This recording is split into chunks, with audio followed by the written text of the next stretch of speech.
guys, Jeremy, National Fire Radio, Wildwood, New Jersey, a staple in the New Jersey Fire Services. It's the New Jersey Convention and Expo here in Wildwood. I have Bob Emery, Director of Sales for Fire and Safety Services.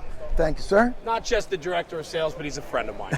And we've gotten to know each other over the years, and we've shared a lot of laughs, Absolutely. a lot of stories, and a lot of builds. Yes, sir. And so the idea today at the conference was we're working with Fire and Safety to highlight their clients through their trucks, your customers, the people that you guys build the trucks for, right? Yes, sir.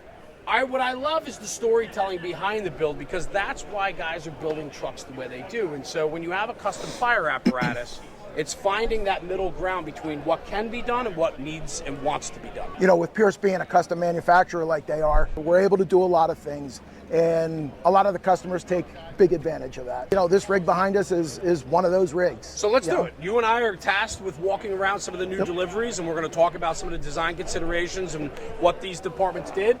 This engine's a beaut. We're starting off with a highlight.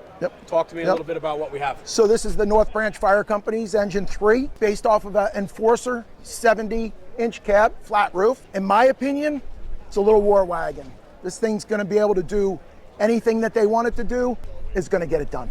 And I love that, because when you start talking about it and we're starting to look at the evolution of the fire apparatus, we're coming back around and getting a little simpler on the builds. Years ago, we strayed. We tried to do everything on one chassis, on one body, right? And now we're starting to see the simplicity of the builds come back, and this is certainly an example of that. So we're at the midship on this engine. We got a couple cool little features that they decided to do. Flat roof, sleek design. We got scene lighting underneath the warning bars, which is commonplace these days, right? Yes. Inside, we'll do an apparatus innovation content piece about it, but there's a lot of conversation about the regulators getting banged up in the doors, especially on the officer's side. So what they did, and we'll show some stills later, but they put a hook in there just to hold the regulators up and out of the way. Super cool, super unique. Talk to me a little bit about what they're doing here with the can storage. So what they did here was they put a recessed floor in with a mount, so you can easily grab the water can out. Easy access for the firefighter coming out. All right, let's talk about the pump module here. What do we have going on here with the crosslays? So just standard Pierce pump module, triple crosslays here. One of the neat things is with this cover, it's got a seatbelt hook on top, pull it, and down it goes. Something I like about what you talked about is the seatbelt system, right? You call this a reduced height for the crosslays, and you're finding a lot of times now that the crosslays, we're going 3 wide, right? So typically 2 3/4, and then maybe a 2.5 or a dead lay for a 3-inch supply. What I love about the seatbelt style, one pull, falls down, it's out of your way. But then the beautiful thing about the reduced height on the crosslay is from the ground, I can pull this off shoulder load. There's no need anymore to climb up, get up top. Fire and Safety through Pierce can offer that option on a reduced profile on your crosslay, which is a really nice setup. Bob, talk to me a little bit about the tray here for the high-rise packs. It's a standard tray. You can get a raised floor on it where they can store the attic ladder and a couple pike poles underneath. Easy pull off and easy access to whatever high-rise pack that you want to use. Something else I want to hit on too, guys, wheel well storage. It's nothing new, but when you talk about this engine per se, it's a 6-man chassis, right? It's a 6-man cab. So on one side of your apparatus, they have the ability to do 6 spare cylinders. And so the nice thing about that is the other side then can be used for something different. Maybe the driver's pack, a speedy dry hopper, wheel chock storage. There's 1,000 different options you could do. But with a 6-man chassis like this, designing like this, it's nice to be able to put 3 and 3 on one side. Your second cylinder for every position is right here on the one side. The other thing I want to hit on too, Bob, is let's talk about the lighting, right? Lighting has come such a long way in the fire service, right? LED scene lighting. This is a high-vis bar, I believe, right?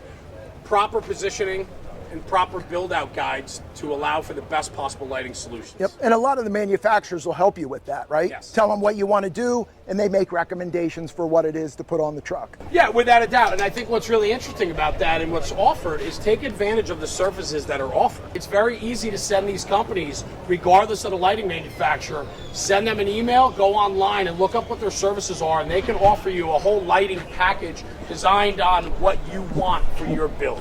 One of the smartest things you could do is take advantage of the resources that are available to you. When you're building fire apparatus, an educated consumer is the best consumer.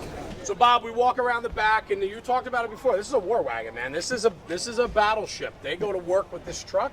It's designed for firefighting. At the back step, everybody loves the back step, right? Because it really puts a perspective of how that department operates, what they do, and so on. So break it down for me a little bit here, some of the considerations they did. And obviously the department's put quite a few discharges off the rear. Like Jeremy said, the work's happening back here, right? We got 2 3/4 inch inboard, and we got 2.5 outboard. It's ready, it's connected, we're going. They're pulling whatever it is they need. Yes, they have cross lays, and that's probably their daily pull, but this stuff back here is going to be, I would say, job specific depending on what's going on. Yeah, and I love looking at the customization of fire apparatus because it really paints a picture about how that department operates. And so especially this, and Bob, something I want to touch on too so we don't forget, this is a 1,000-gallon tank on a single axle engine. So 1,000-gallon tank, hose bed's this low. Think about the consideration and how you can build, and think about the parameters in which you need to build around. I mean, listen, it's 1,000 gallons, it's this low, it's got to go somewhere, right? So there's a big block up in front of the hose bed. So looking at trade-offs then, you have to figure out what are the more important things that you need so that if you have to trade off and make some considerations, you're educated enough to do that. Lastly, what I want to mention back here too is just kind of the storage. They went with slam doors instead of roll-ups. Remember, when you go slam doors, the trade-off is this. As you open the doors, they're out to the side. A roll-up, you're going to lose some of this compartment space. So to maximize space, they went with slam doors back here to get more functionality out of the top shelf. We walked around. We're now on the chauffeur's side or on the driver's side of the engine, right? Some considerations they did here when they upfitted the apparatus. Obviously, they're getting involved in a couple of different disciplines, right? It's probably a volunteer department, probably during the daytime. They're maximizing their efficiency by being able to do a simple set of stabilization. Probably have a small spreader or cutter on here to start. Actually, I see it right back here. So they can start for that smaller extrication job, that door pop, a simple hit, something like that, right? What's interesting about it is this drop down. This is, again, customization. This protects the integrity of the apparatus. It's a little afterthought. Bob, something else we could talk about here too is that speedy dry hopper. 50-pound speedy dry hopper, fills from the top, deploys from the bottom. You know, people are like, hey, you could just use a spackle bucket, you could do this, you could do that. Of course you can. But there's opportunity here because if you remember the conversation we had on the other side, when you're looking at putting 6 cylinders on one side, it frees up these areas for other opportunities. All right, Bob, so we're back at the pump panel here where everything happens on the engine company, right? Talk to me about some of the considerations that they put forth here. As a chauffeur, this is where the magic happens, right? Everybody who's on the end of the knob is depending on the guy that's operating this piece of apparatus here. Again, we talked about on the other side, low crosslay, all push-pull valves. We have an FRC pump boss here, all 0 to 400 gauges. 6-inch gauges for your main inlet and discharge, and then individual gauges for each individual discharge. The other thing is, it's got a Trident intake relief valve, Trident Primer, air primer for the pump. I love it. As it's getting more streamlined behind the panel, you're allowed to do more with it. You look at how clean this is, 2 things stand out to me. One, the labeling on the lines is important, right? Because it's their lingo, it's how they operate, and they designed it for themselves. I love that because this engine was designed, built around how they operate. And that is what I love when you look at custom fire apparatus. You can build it to your needs and wants. The other thing they offer too, which I love, is up top on the officer's side, they have a booster line, which are becoming much more popular again in the fire service for nuisance fires, things like that. Great little option to have if you have room for it. Something they offered here, their line's labeled booster line, but next to it they have the booster line blowout. And what that is that's a line to your air tank on the truck that after you're done, you shut down your discharge, you hit your drain, you can then open the blowout and it introduces air into the line and it blows out everything out of the line. It's a nice little feature. I have it on one of my engines, or both my engines at home in my company. It's a nice little feature to have. The other thing on this rig, and I don't know if you noticed it when we were on the other side, 2.5-inch auxiliary inlet on both sides of the rig. So Bob, that's it. Walk around Engine 49. I appreciate your time as always. It's always fun to catch up with you.